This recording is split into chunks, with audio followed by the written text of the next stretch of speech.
अस्सलाम वालेकुम dear students, welcome back to my channel. ये है आपका favourite channel your fee academia. आप में से बहुत सारे बच्चों का ये क्वेश्चन अक्सर होता होगा कि मैम ये सर हमारे जो एसेज हैं उसको हमें याद करने के लिए बहुत मुश्किल होती है। हम याद कर भी लें तो हम प्रेजेंट उसको अच्छे तरीके से नहीं करके आते और एसेज के अंदर हमारे मार्क्स जो होते हैं वो बहुत ज़्यादा डिडक्ट होते हैं, बहुत ज़्यादा कम हो जाते हैं।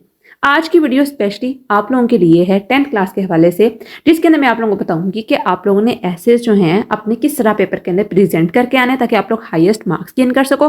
और उसके साथ साथ मैं आप लोगों को बताऊंगी 14 मोस्ट इंपॉर्टेंट एसेज जो कि आपके पेपर के अंदर लाजमन आएंगे। ठीक है, तो आप लोगों ने क्या करना है, वीडियो को एंड तक देखना है। आप लोगों के ये एसेज बहुत बहुत इंपॉर्टेंट हैं और ये एक्सपीरियंस टीचर से मैंने मंगवाए हैं जिनको 30+ ईयर्स का टीचिंग का तजुर्बा है। तो उन्होंने आप लोगों के लिए ये ऐसे स्पेशली मुझे भेजे हैं कि मैं इस पे वीडियो बनाऊं। तो बच्चों आप लोगों ने वीडियो जो है वो एंड तक देखनी है। सबसे पहले अगर हम बात करें कि एसेस हमने प्रेजेंट कैसे करने हैं, बच्चों आपको पता है एसेस के लिए एक बात आप लोगों ने हमेशा याद रखनी है, एसेस के अंदर आप लोगों ने कंपैक्ट और कंसाइज इंफॉर्मेशन देनी होती है।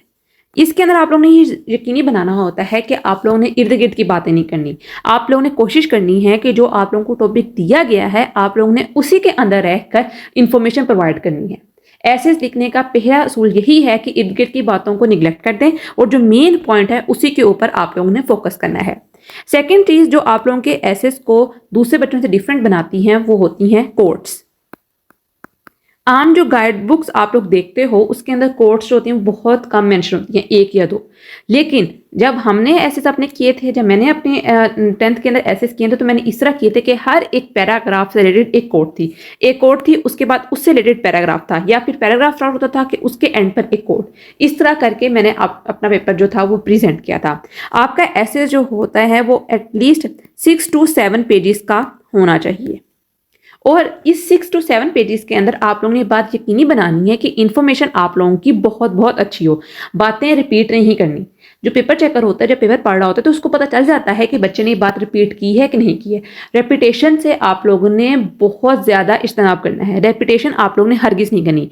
अगर तो आप लोगों को ऐसे नहीं आ रहा है या आप लोगों को इन्फॉर्मेशन उस टाइम पर नहीं आ रही है, आप लोगों को भूल गई है, तो लीव इट, आप लोग उससे अगला स्टार्ट कर दो, उससे अगला पैराग्राफ पे चलो। लेकिन बार बार एक ही बात को रिपीट नहीं करना। रेपिटेशन जो होती है वो बहुत बुरी एक आप लोगों को नेगेटिव पेपर के ऊपर आप लोगों का इंपैक्ट डालती है। तो आप लोगों ने कोशिश करनी है कि अगर आप 6 to 7 पेजेस कर रहे हो या फिर अगर 4 to 5 पेजेस भी आप लोग ऐसे के लिख रहे हो तो कोशिश ये करनी है कि आप लोगों के ऐसे के अंदर रेपिटेशन ना हो। ठीक है, जो चीज़ लिखो उसके अंदर आप लोगों ने अच्छे तरीके से एक चीज़ बयान करनी है। ठीक है, रिपीट नहीं करना चीज़ों को। उसके बाद मोस्ट इंपॉर्टेंट चीज़ें आती हैं स्पेलिंग्स। अक्सर बच्चे क्या करते हैं कि ऐसे अच्छे लिखने के चक्करों में बहुत डिफिकल्ट वर्ड्स जो होते हैं वो याद कर लेते हैं और फिर क्या होता है कि जब वो डिफिकल्ट वर्ड पेपर में जाके लिखते हैं या लिखने की कोशिश करते हैं तो उनको उनके स्पेलिंग्स जो होते हैं वो भूल जाते हैं और इसकी वजह से बहुत एक नेगेटिव इफेक्ट जो होता है वो आप लोगों के पेपर के ऊपर पड़ता है। तो आप लोगों ने कोशिश ये करनी है कि अगर किसी वर्ड के आप लोगों ने सिनोनिम्स देखने हैं या कोई वर्ड्स आप लोगों ने न्यू ढूंढने हैं तो ऐसे वर्ड्स ढूंढने जो कि हम कॉमन लैंग्वेज के अंदर, कॉमन टॉक के अंदर हम लोग यूज़ करते हैं ताकि आप लोगों को उनके स्पेलिंग्स याद करने मुश्किल ना हो। अगर तो आप लोग स्पेलिंग याद कर रहे हो डिफरेंट वर्ड्स के, डिफिकल्ट वर्ड्स के, तो कोशिश करो कि उसको लिख कर देखो और अच्छी तरह उनको याद करो। और बहुत इंपॉर्टेंट चीज वो आती है ग्रामर और टेंसेस। जब आप लोग पेपर कर रहे होते हो ना बच्चों, तो पेपर के दौरान ये एक कॉमन चीज़ है और एक नेचुरल चीज़ है कि बच्चों के जहन के अंदर बहुत सारे न्यू फिक्रे आ जाते हैं। ठीक है, उनको बहुत सारी न्यू लाइन्स जो होती हैं वो आ जाती हैं पेपर जब बच्चा फ्लो के अंदर पेपर लिख रहा होता है। तो ये बहुत कॉमन चीज़ है।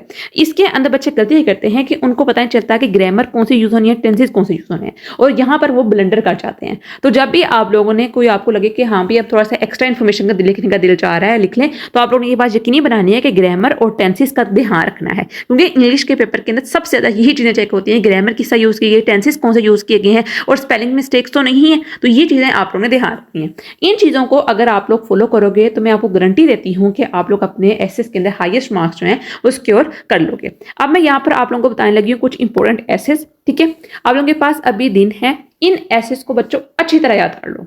इन एसेस के अलावा कोई और ऐसे आप लोग पेपर में आएगा ही नहीं।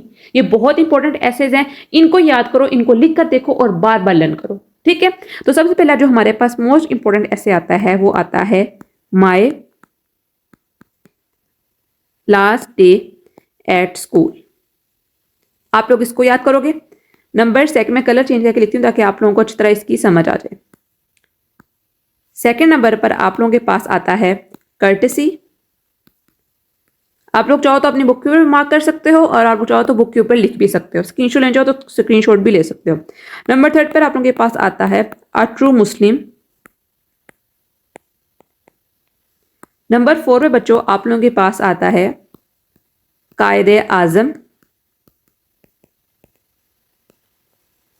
नंबर फाइव पे बच्चों आप लोगों के पास आता है sports and games.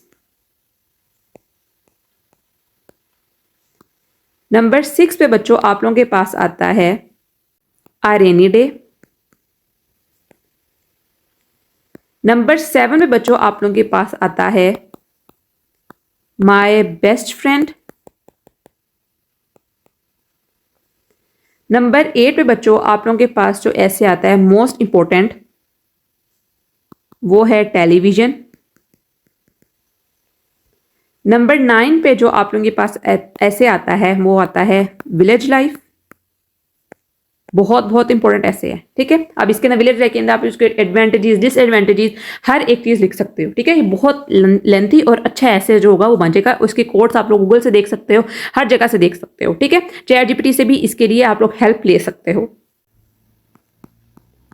Life in a big cities, same इसी तरह विलेज लाइफ की तरह आप लोग इसके अंदर भी सब चीजें लिख सकते हो, उसके कॉन्सिक्वेंसेज और सब कुछ। नंबर 11 पर आप लोगों के पास आता है माय फेवरेट बुक।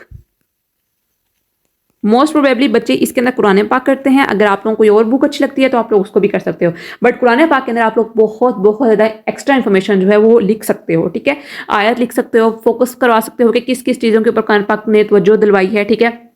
जिंदगी के किस किस फैक्टर के ऊपर जो कुरान पाक है वो तो जो दिलवाता है। तो ये बहुत अच्छा और लंबा ऐसे हो जाएगा। इसके अंदर आप लोग आयत भी ऐड कर सकते हो, ठीक है। उसके अलावा आप लोग अहादीस जो है वो भी ऐड कर सकते हो कि कुरान पाक के हवाले से रसूल अकरम सल्लल्लाहु अलैहि वसल्लम ने क्या फरमाया, ठीक है। आप लोग शेर भी ऐड कर सकते हो, कोट्स भी ऐड कर सकते हो, इंग्लिश के अंदर होती हैं, हर एक चीज़ आप लोग इसके अंदर ऐड कर सकते हो। बहुत अच्छे तरीके से आप लोगों का ऐसे जो होगा ये प्रेजेंट हो जाएगा।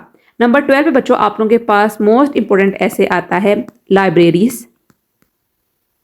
ये भी बहुत अच्छा ऐसे है और बहुत इंपॉर्टेंट है। इसके अंदर आप लोग बहुत सारी कोट्स हैं वो ऐड कर सकते हो। नंबर 3 पर आता है आ क्रिकेट मैच।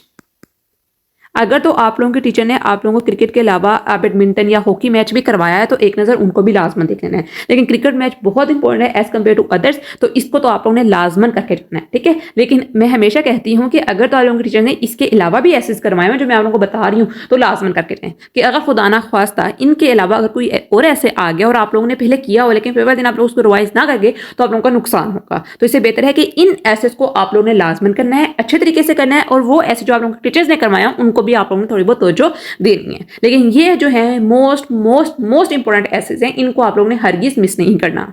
अब हमारे पास सिर्फ और सिर्फ एक लास्ट ऐसे रह गया, नंबर 14 माय हॉबी।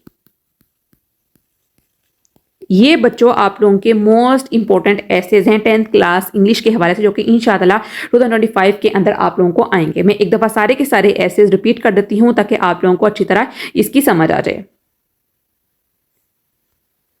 सबसे पहले आता है हमारे पास my last year at school, then आता है आपके पास कर्टसी, देन आता है अ ट्रू मुस्लिम, देन आता है कायदे आजम, देन आता है स्पोर्ट्स एंड गेम्स, उसके बाद आता है रेनी डे। इसको डिफरेंट नेम से भी वो प्रेजेंट कर सकते हैं, आपको दे सकते हैं।